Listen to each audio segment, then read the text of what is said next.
Salyanda əməkdar mədəniyyət işçisi Cahangir Qaraşovun 80 illik yubileyi keçirilib. Salyan Dövlət Kukla Teatrında keçirilən yubiley tədbirində rayon rəsmləri, mədəniyyət işçiləri və ictimaiyyət nümayəndələri iştirak ediblər.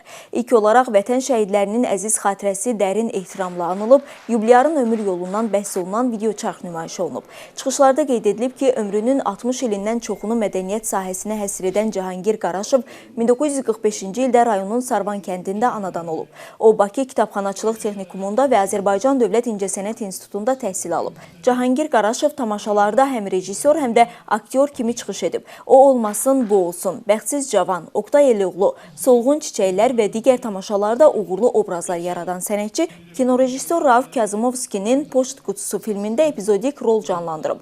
Bildirilib ki, Cahangir Qaraşov ölkə hüdudlarından kənarda da Azərbaycan mədəniyyətinə töhfələr verib. O, İspaniyada Dünya Folklor Festivalında laureat adına layiq görülüb. Ukrayna, Rusiya, Özbəkistan, Estoniya və digər ölkələrdə Azərbaycan mədəniyyətini uğurla təmsil edib.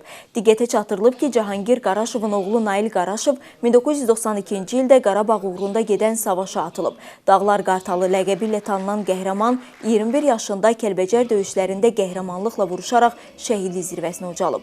Azərbaycan mədəniyyəti və incəsənətinə verdiyi misilsiz töhfələrinə görə Cahangir Qaraşov rəşadətli əməyə görə medalı, fəxri mədəniyyət işçisi döş nişanı, 2014-cü ildə isə əməkdar mədəniyyət işçisi adına layiq görülüb.